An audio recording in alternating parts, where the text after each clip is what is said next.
The parking garage had been experiencing car thefts for months, but security guard Mike Rodriguez was the first to notice the pattern.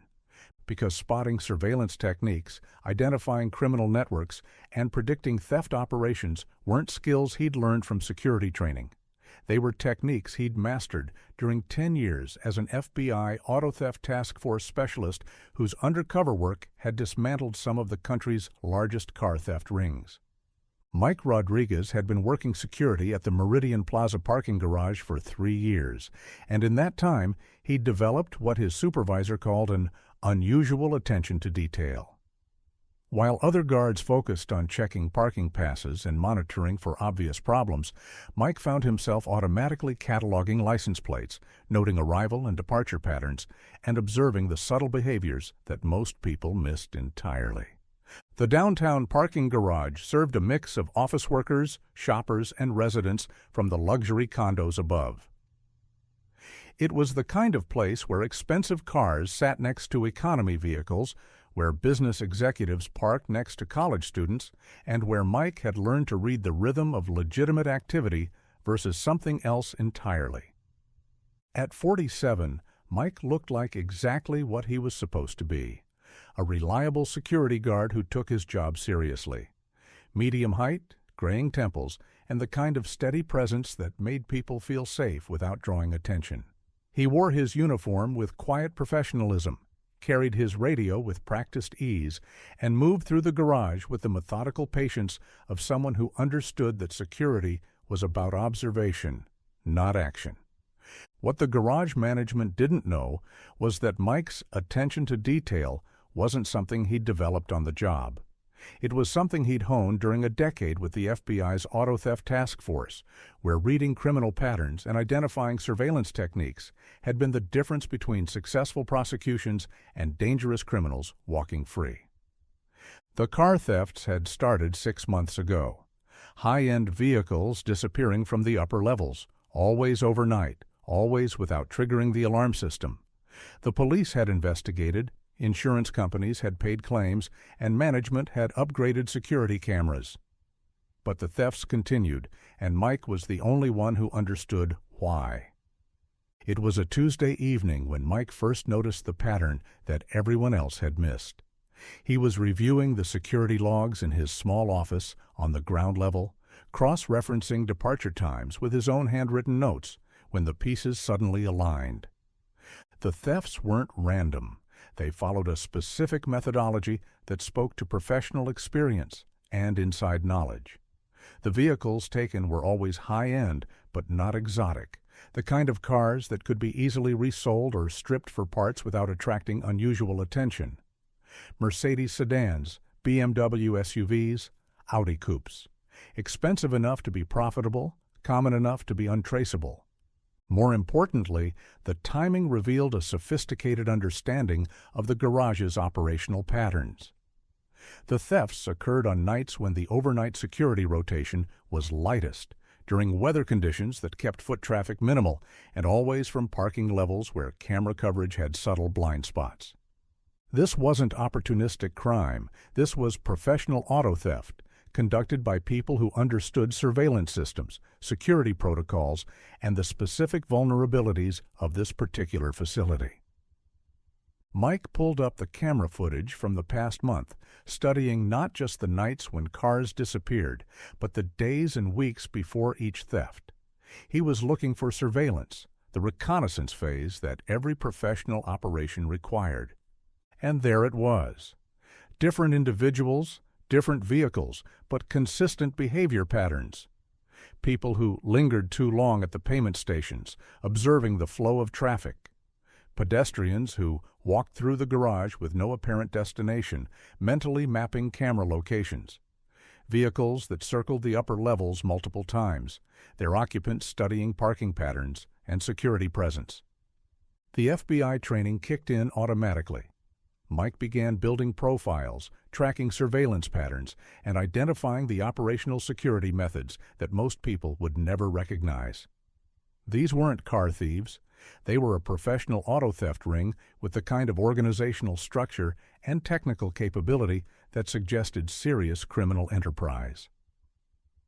Over the next 2 weeks, Mike conducted his own counter-surveillance operation while maintaining his regular security duties.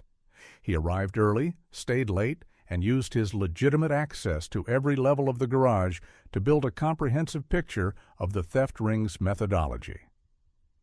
The operation was more sophisticated than he'd initially realized. The ring used different teams for different phases: reconnaissance specialists who mapped target vehicles and security vulnerabilities, technical experts who defeated alarm systems and electronic locks, and transportation crews who moved stolen vehicles to processing locations. The reconnaissance team was particularly professional. They used legitimate cover, repair technicians, delivery drivers, even fake valet services, to gain access and conduct surveillance without triggering suspicion. Mike recognized the techniques because he'd used similar methods during undercover FBI operations targeting organized crime. The technical team had inside knowledge. They knew which cameras had the best angles, which alarm systems were connected to central monitoring, and which parking levels offered the quickest escape routes. This suggested either previous experience with similar facilities or active intelligence gathering from current employees. Mike began documenting everything with the methodical precision of federal law enforcement. License plates, physical descriptions, behavioral patterns, operational timelines. He photographed surveillance activities using his personal phone, recorded suspicious conversations when possible, and built the kind of evidence that would support serious criminal prosecutions. But he had to be careful. If the theft ring discovered they were being watched by someone with his background, they would either disappear entirely or escalate to violence. Mike had worked enough organized crime cases to know that professional car theft operations often had connections to more dangerous criminal enterprises. Mike's breakthrough came when he recognized one of the surveillance operatives from his FBI days. The man was older, more careful, but Mike remembered him from auto theft prosecutions in Detroit nearly 8 years ago. Vincent "Vinny" Castellanos, a mid-level organizer who specialized in high-end vehicle theft and had connections to organized crime families in 3 states. Seeing Vinny conducting reconnaissance at his garage meant this wasn't just local crime. It was part of a larger interstate operation with the kind of resources and connections that required federal intervention. Mike faced a choice. He could contact his former FBI colleagues and turn over his intelligence package, letting federal agents handle the investigation while he returned to routine security work. Or he could use his current position to gather the kind of real-time intelligence that would enable a takedown of the entire network. The professional in him knew he should call the Bureau immediately. But the part of him that had spent 10 years building cases against organized crime understood that this opportunity, having direct access to an active theft ring's operational base, was too valuable to waste on premature federal intervention. Mike decided to continue his surveillance operation, but with proper federal oversight. He reached out to his former supervisor, Special Agent Sarah Martinez, who now ran the Bureau's organized crime task force in the region. The phone call with Agent Martinez revealed just how significant Mike's intelligence had become. The FBI had been tracking interstate auto theft rings for 2 years, following a trail of stolen vehicles that moved from major metropolitan areas to shipping ports and overseas markets.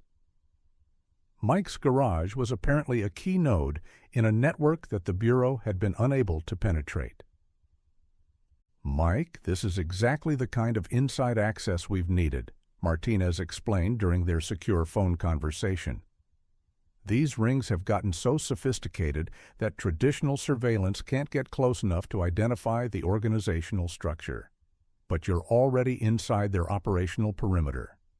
The FBI wanted Mike to continue his security work while serving as an intelligence asset for their ongoing investigation. He would document the theft ring's activities, identify key personnel, and provide real-time updates on operational planning. In exchange, the Bureau would provide backup surveillance teams and ensure his safety if the situation escalated. It was dangerous work. Professional auto theft rings didn't hesitate to use violence against threats to their operations. But Mike had worked similar cases before, and he understood both the risks and the techniques needed to manage them safely. The collaboration began immediately. Mike installed covert communication devices in his security office, received updated surveillance equipment disguised as routine security upgrades, and established protocols for emergency federal response if needed. Within a week, the FBI's surveillance teams had confirmed Mike's assessment. The theft ring was part of a larger organized crime operation that moved stolen vehicles through a network of chop shops, shipping facilities, and overseas buyers. The financial scope was enormous, millions of dollars in stolen vehicles annually, with profits funding other criminal enterprises, including drug trafficking and money laundering. The end came faster than expected. Mike's intelligence revealed that the theft ring was planning a major operation, multiple high-value targets over a single weekend, using the garage's lower levels as a temporary staging area for stolen vehicles before transportation to processing facilities. The FBI coordinated a multi-agency response that included local police, state auto theft investigators, and federal organized crime units. Mike's role was to provide real-time intelligence on the ring's activities while maintaining his cover as routine security until federal agents were in position. On Friday night, the operation began exactly as Mike had predicted. Reconnaissance teams arrived first, conducting final surveillance sweeps and confirming target vehicles. Technical teams followed, using sophisticated equipment to defeat alarm systems and electronic locks. By midnight, the theft ring had successfully stolen 4 luxury vehicles and was preparing to move them to the lower-level staging area. Mike coordinated with federal agents through his covert communication system, providing updates on personnel movements, vehicle locations, and the operational timeline. When the FBI's tactical teams moved in, they had complete situational awareness and were able to arrest the entire theft ring without violence or vehicle pursuits that could endanger civilians. The takedown was spectacular. 18 arrests, including Vinny Castellanos and the ring's leadership structure. Recovery of not just the 4 vehicles stolen that night, but intelligence that led to broader prosecutions and the dismantling of theft operations in 6 states. The aftermath of the federal operation revealed Mike's role to his shocked colleagues and garage management. The quiet security guard who had always seemed professionally competent was actually a former FBI special agent whose undercover expertise had single-handedly dismantled one of the region's most sophisticated criminal enterprises. Detective Lisa Chen, the local police liaison who had worked the original theft investigations, was the first to understand the scope of what had happened.